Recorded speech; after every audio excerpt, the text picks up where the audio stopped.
2 अगस्त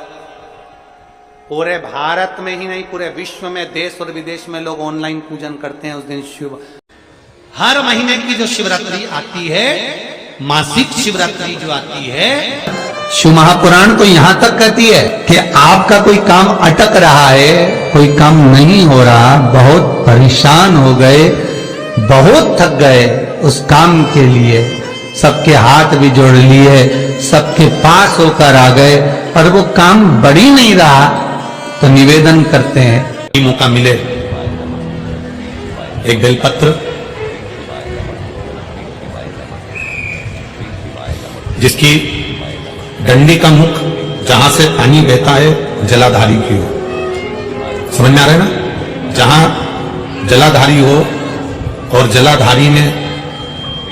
जहां पानी बह रहा हो, उस पानी बहने वाली जगह पर डंडी का मुख हो जलाधारी। आप समझ लो थोड़ा सा,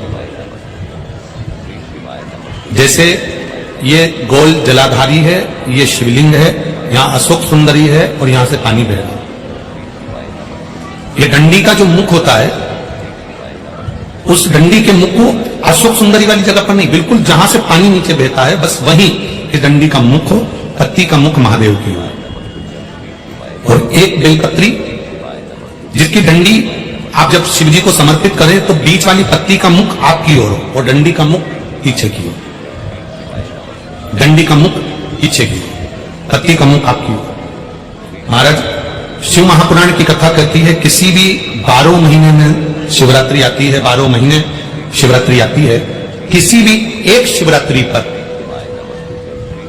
अगर आप भगवान शंकर के मंदिर में जाकर ये 2 बेलपत्री समर्पित कर दोनों जगह पर पंचजल, मतलब जो कलश आपके पास में है, पानी का लोटा, जल का पात्र जो आपके पास में है, तो यहां जो बेलपत्री आपने इस ओर जल पानी बह रहा इस ओर रखी, यहां पर भी 5 बार जल, उसी कलश में से 5 बार जल यहां पर, और उसी कलश में से 5 बार जल जो शिवलिंग पर आपने बेलपत्र संग रखी है समर्पित करिए वहां पर। ऐसे 5 बार इधर और 5 बार शिवलिंग पर जल समर्पित कर अपने जो दुख है, अपनी जो तकलीफ है, अपना जो कष्ट है, बहुत तकलीफें जो हमें आ रही है, जो तकलीफें हमें आ रही है, हम वो बाबा से कहकर, बाबा से प्रार्थना कर अगर वो जल दोनों जगह पर एक शिवरात्रि, 12 महीने शिवरात्रि आती है, किसी भी शिवरात्रि को हम जब जल समर्पित करें और बाबा से प्रार्थना करें तो ये निश्चित है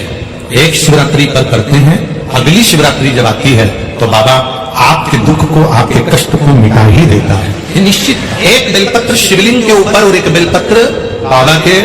जलाधारी के सामने,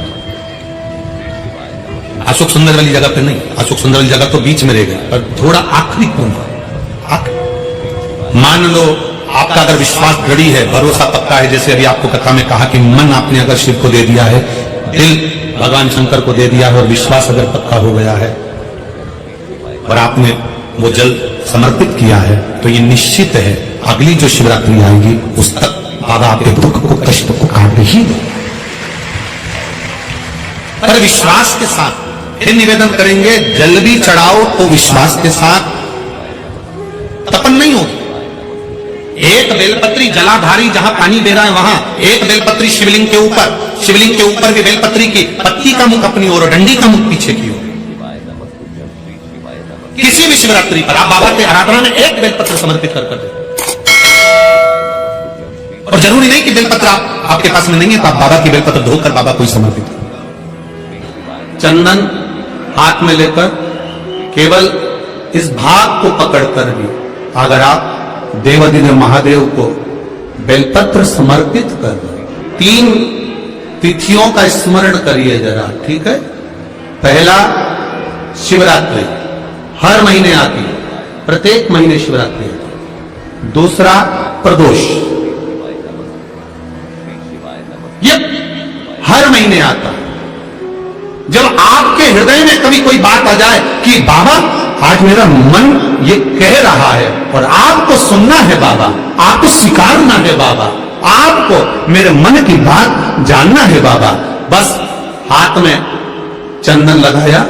बेलपत्री का भाग इस तरह से पकड़कर शिव जी से अपने हृदय की बात कहकर, मेरे देवाधिदेव महादेव से दिल से कहकर, अशोक सुंदरी वाली जो जगह होती है, आपको बताया है अशोक सुंदरी का जो स्थान होता है, ये शिवलिंग, यहाँ अशोक सुंदरी की जगह, इस बेलपत्र को अशोक सुंदरी वाली जगह पर, जहां शिवलिंग है, शिवलिंग की साइड पर पहले नंबर की पत्ती का मुख होना चाहिए, बस